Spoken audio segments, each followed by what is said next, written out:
former team, the Miami Heat. So, who wins? Who is going to take home the 2020 NBA Championship crown?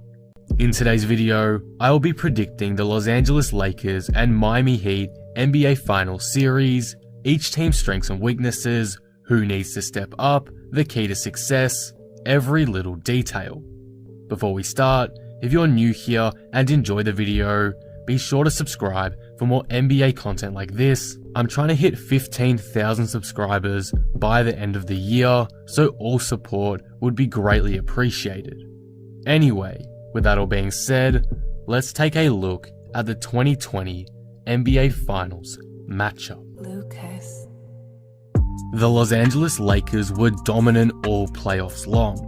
After dropping Game 1 to both the Blazers and the Rockets, they never looked back and shut down these teams and their stars completely, thoroughly disrupting their systems, allowing them to cruise to a 5-game series win in both series. Against the Denver Nuggets, a team who has been branded as the comeback kids due to their relentless push for success, even when the odds are stacked against them, the Lakers held off any potential comeback by them, and now find themselves in the NBA Finals. It's been a very impressive run. Teams like Houston were expected to take them the journey, and they handled them very well, and it's honestly felt like they've breezed to the NBA Finals with no real challenge. Denver definitely shook them a bit and could have had a 2-1 lead during the series, but hey, it's not the way it played out, and in the end, the superior experience from LeBron James won out.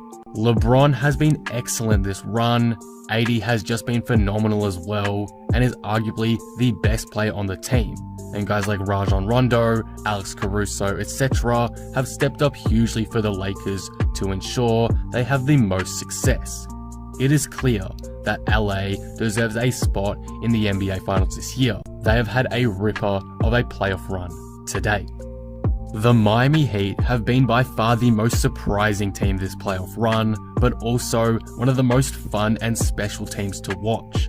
They cruised past Indiana in round 1 and followed it up with a thumping of the reigning MVP and his team, the Milwaukee Bucks, in just 5 games. Sure, people expected Miami to win that series, but to win it in the completely dominant fashion they did, it is just crazy, and it's why this team is so exciting. And of course, just the other day, Miami yet again made light work of their newest opposition in the Boston Celtics, taking home the Eastern Conference crown for the first time since LeBron James did it with them in 2014. What makes this team so exciting and special is the fact they have no real superstar. Sure, Jimmy Butler is their leader and star per se, but really, this team is just a bunch of dogs. Guys like Tyler Hero, Duncan Robinson, Goran Dragic, Bam Adebayo, etc.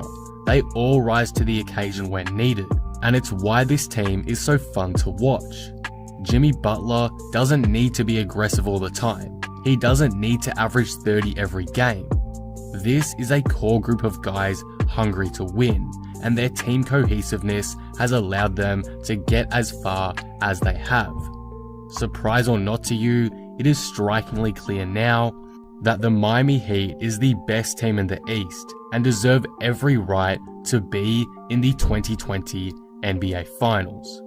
With that all being said though, what are the strengths and weaknesses of each team, and how will they help or disadvantage each team in this series? The first big strength of the Los Angeles Lakers is their defense. The Lakers have some of the best defense in the league, led by big man Anthony Davis, who was a finalist for Defensive Player of the Year this season. The Lakers were very good defensively last round against Denver, locking up Murray and Jokic in crucial moments, but it definitely wasn't on the level we're used to seeing, at least not consistently. This is definitely still a strength of theirs, and against such a deep team like the Miami Heat, it is going to be even more vitally important. Another strength of the Lakers is their chemistry. Though it is hard to show how good a team's chemistry is, it's obvious if you watch the Lakers how close-knit of a team they are. In high pressure situations like the NBA Finals, where you have to trust and rely on your teammates, good team chemistry is key, and this arguably league best chemistry could be great for the Lakers these playoffs. So those are the strengths of the Lakers, but what about their weaknesses? The biggest weakness to me has to be their 3-point shooting. Though the Lakers' 3-point shooting is getting better, it is still a worry in my eyes. Danny Green still hasn't heated up. Guys like Morris and Caruso were quite inconsistent, and overall, the Lakers' 3-point shooting just didn't feel like a constant threat. Some games they couldn't miss, and some games they were shooting like 30%. So whilst it has definitely improved from round 1 and even round 2, I think it needs to improve even further if they want to confidently win this championship. So those are the strengths and weaknesses of the Lakers. How about the Heat? A big strength of the Miami Heat has to be their 3-point shooting. The Heat are one of the best teams in the NBA for 3-point shooting percentage, and this is thanks to guys like Duncan Robinson and Tyler Herro, shooting lights out throughout this season. However, the Heat's 3-point shooting has fallen off a bit in the conference finals, and this could be a concern heading into the finals, as it is such a large weapon in their game. Thankfully, the Lakers guards aren't exceptional defensively, so that could help them, but it will need to improve if they wish to win this series. Guys like Robinson need to heat up and need to stay consistently on fire. Another strength of Miami's is their team chemistry. The reason why the Heat were so good this season is because they mesh so well together. This team has probably the best chemistry out of any team in the league, and though that is hard to measure, you can just see it when they're out there. Last series versus Boston, we saw this many times, and I think the passion they all show allowed them to close out important games, like Game 4 with Tyler Herro's breakout performance. In high pressure situations, team chemistry is very important, like I said with the Lakers, which is why I have it as a strength for Miami today. So those are the strengths of the Heat. But what are their weaknesses? The biggest weakness I can think of for Miami is their transition offense and overall fast break scoring. Due to their slow pace, the Heat are one of the worst teams in the NBA at running the fast break, and that's seen with their bottom 5 fast break points per game. Against the Lakers, this could be costly, as the Lakers are one of the best fast break teams in the league, averaging the most transition points per game out of the 4 teams remaining.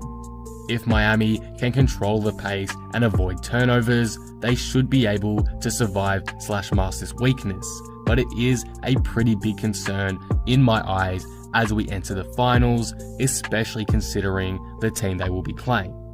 So those are the strengths and weaknesses of both teams. Now, let's take a look at a player or two from each team that needs to step up this series in order for their team to have the best chance at winning. The player who needs to step up for the Lakers, in my opinion, is LeBron James. Now, I'm not going to say LeBron was bad last series versus Denver, because he wasn't. For the most part, he was excellent. He played some phenomenal defense and had a couple great scoring outputs. However, the biggest problem he had in this series, in my eyes, was his play down the stretch and his lack of aggressiveness at times. For example, in Game 2, LeBron went out firing and had 20 points in the first half. However, he for some reason stopped attacking after that and finished the game with only 26 points as Denver nearly pulled off the comeback and win. I get that LeBron is a fantastic passer and playmaker, and that he will always make the right basketball play first before making a personal play. But if the Lakers want to win this series, he needs to turn on that attacking mentality and be the Lakers' dominant scorer. Just look at Game 5. He was the one shooting all the big shots down the stretch, and it paid off, scoring 16 points in the final quarter. We all know how good he can be when he's looking to score, and he must continue that in every game of the NBA Finals to guarantee the Lakers the championship this season, and perhaps another Finals MVP to his trophy cabinet. I'm not trying to hate on LeBron here, nor am I saying he was poor last series, but in my opinion, he needs to step up down the stretch of games and simply become more aggressive if the Lakers wish to win this series, as he did in Game 5. For the Miami Heat, the player I'm going to say that needs to step up is Jimmy Butler, and it's honestly for a very similar reason to LeBron James. He needs to be more aggressive. As I stated earlier, he's been able to not be too attacking this season because there are so many players on the Heat that can step up and take over, like Tyler Hero, Dragic, and Adebayo. But in such an important series like the NBA Finals against such a quality team, I think it is essential for him to do so. The majority of this Heat team is inexperienced and young, and they need a leader they can rely on and go to in hard situations. Whether it's scoring the ball, making plays, or boosting the young players' confidence, Jimmy Butler's impact is going to be needed more than ever this series. Like LeBron, Jimmy Butler doesn't need to step up because he was bad in the conference finals. He needs to step up to go from a good to great player.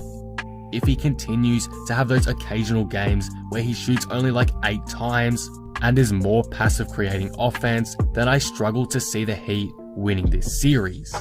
However, if he comes out motivated and hungry and with the mentality that he will make the winning plays like he did against Milwaukee and in games 1 and 2 versus Boston, then the Heat may be a great chance at upsetting LA.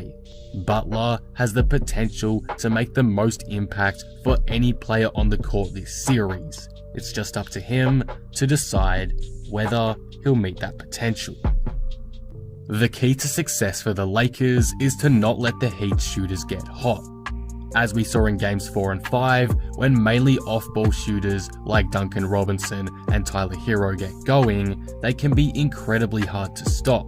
They attract a lot of attention, and this then allows more spacing for guys like Jimmy Butler, making Miami's offense incredibly hard to halt.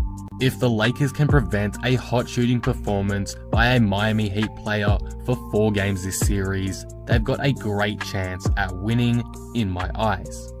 For the Heat, the key to success has to be their defense, as well as controlling the pace of the game.